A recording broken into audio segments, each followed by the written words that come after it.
اعوذ باللہ من الشیطان الرجیم بسم اللہ الرحمن الرحیم۔ آج ہم شروع کرتے ہیں سورہ یاسین کی آیت نمبر 41 سے۔ اس سے پہلے 40 تک کا آیات جو ہیں ان کا ترجمہ اور مفہوم جو ہے وہ ہو چکا۔ تو شروع کرتے ہیں آیت نمبر 41۔ ان کے لیے ایک نشانی یہ بھی ہے کہ ہم نے ان کی نسل کو بھری ہوئی کشتی میں سوار کیا اور ان کے لیے اسی جیسی اور چیزیں پیدا کی جن پر یہ سوار ہوتے ہیں، اور اگر ہم چاہتے تو انہیں ڈبو دیتے، پھر نہ تو کوئی ان کا فریاد رس ہوتا نہ وہ بچائے جاتے، لیکن ہم اپنی طرف سے رحمت کرتے ہیں اور ایک مدت تک کے لیے انہیں فائدے دے رہے ہیں۔ اور ان سے جب کبھی کہا جاتا ہے کہ اگلے پچھلے گناہوں سے بچو تاکہ تم پر رحم کیا جائے، اور ان کے پاس تو ان کے رب کی نشانیوں میں سے کوئی نشانی ایسی نہیں آتی جس سے یہ بے رخی نہ برتتے ہوں۔ اور ان سے جب کہا جاتا ہے کہ اللہ کے دیے ہوئے میں سے کچھ خرچ کرو تو یہ کفار ایمان والوں کو جواب دیتے ہیں کہ ہم انہیں کیوں کھلائیں جنہیں اگر اللہ چاہتا تو خود کھلا پلا دیتا، تم تو ہو ہی کھلی گمراہی میں۔ وہ کہتے ہیں کہ یہ وعدہ کب ہوگا، سچے ہو تو بتلاؤ۔ انہیں صرف ایک سخت چیخ کا انتظار ہے جو انہیں آ پکڑے گی، اور یہ باہم لڑائی جھگڑے میں ہی ہوں گے۔ اس وقت نہ تو یہ وصیت کر سکیں گے اور نہ اپنے اہل کی طرف لوٹ سکیں گے۔ تو سور کے پھونکے جاتے ہی سب کے سب اپنی قبروں سے اپنے پروردگار کی طرف تیز تیز چلنے لگیں گے۔ کہیں گے، ہائے ہمیں ہماری خوابگاہوں سے کس نے اٹھا دیا؟ یہی ہے جس کا وعدہ رحمان نے دیا تھا اور رسولوں نے سچ سچ کہہ دیا تھا۔ یہ نہیں ہے مگر ایک چیخ کے یکا یک سارے کے سارے ہمارے سامنے حاضر کر دیے جائیں گے۔ بس آج کسی شخص پر کچھ بھی ظلم نہ کیا جائے گا اور تمہیں نہیں بدلہ دیا جائے گا مگر صرف انہی کاموں کا جو تم کیا کرتے تھے۔ جنتی لوگ آج کے دن اپنے مشغلوں میں حشاش بشاش ہوں گے۔ وہ اور ان کی بیویاں سایوں میں مسحریوں پر تکیہ لگائے بیٹھے ہوں گے۔ ان کے لیے جنت میں ہر قسم کے میوے ہوں گے اور بھی جو کچھ وہ طلب کریں گے۔ مہربان پروردگار کی طرف سے انہیں سلام کیا جائے گا، اے گناہ گارو، آج تم الگ ہو جاؤ۔ اے اولاد آدم، کیا میں نے تم سے قول و قرار نہیں لیا تھا کہ تم شیطان کی عبادت نہ کرنا؟ وہ تو تمہارا کھلا دشمن ہے، اور میری ہی عبادت کرنا سیدھی راہ یہی ہے۔ شیطان نے تو تم میں سے بہت ساری مخلوق کو بہکا دیا، کیا تم عقل نہیں رکھتے؟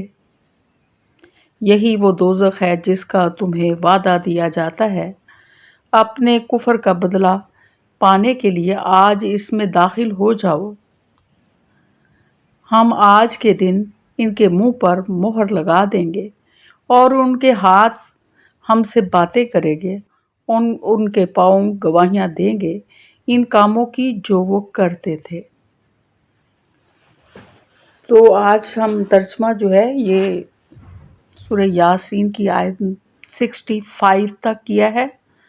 تو اس میں اہم بات جو ہے پھر وہی کہ نشانیوں کے حوالے سے اللہ تعالیٰ نے انسان کو سمجھانے کی کوشش کی ہے کہ آپ کو مواقع جو ہیں اب دیے جا رہے ہیں، اس میں جو ہے وہ انسان بے رخی نہ برتے اللہ سے، اور اللہ نے مال خرچ کرنے کا حکم دیا ہے۔ پھر اس کے بعد قیامت کا ذکر کیا ہے کہ قیامت جو ہے وہ جب برپا ہو جائے گی تو ایک چیخ ہوگی جس سے سارے لوگ قبروں سے بھاگ نکلیں گے، اور پھر ان کو بدلہ دیا جائے گا ان کے ان کاموں کا جو وہ کیا کرتے تھے۔ تو یعنی آخرت جو ہے قیامت برحق ہے، وہاں ہر شخص کو اپنے کیے کا بدلہ ملنا ہے، اور انسان سے کہا جا رہا ہے کہ تمہیں پہلے بھی یاد دلایا گیا ہے کہ شیطان تمہارا کھلا دشمن ہے، لیکن پھر بھی تم لوگ نہیں سمجھتے کہ یہاں بار بار اللہ تعالیٰ جو ہے انسان کو سمجھانے کی کوشش کر رہا ہے، جس طرح ماں جو ہے اپنے بچے کو نقصان سے بچانے کے لیے بار بار اس کو تنبیہ بھی کرتی ہے، سمجھاتی بھی ہے، پیار سے، محبت سے، سختی سے۔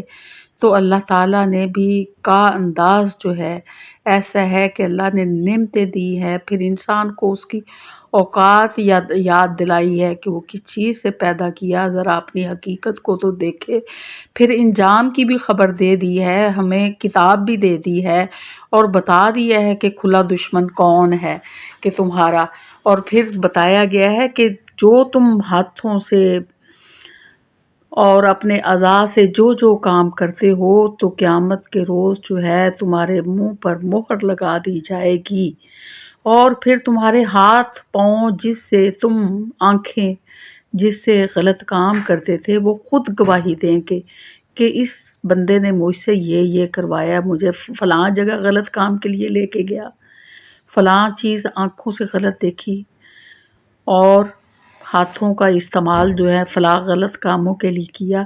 تو اس وقت جو ہے انسان کی کوئی چلاکی ہوشیاری جو ہے یہ نہیں کہ انسان بات کو بدلنے کی کوشش کرے، تو اللہ اس پہ یقین کر لے گا تو منہ پہ تو مہر لگ جائے گی، اور ہمارے اعضاء خود ہمارے خلاف گواہی دیں گے۔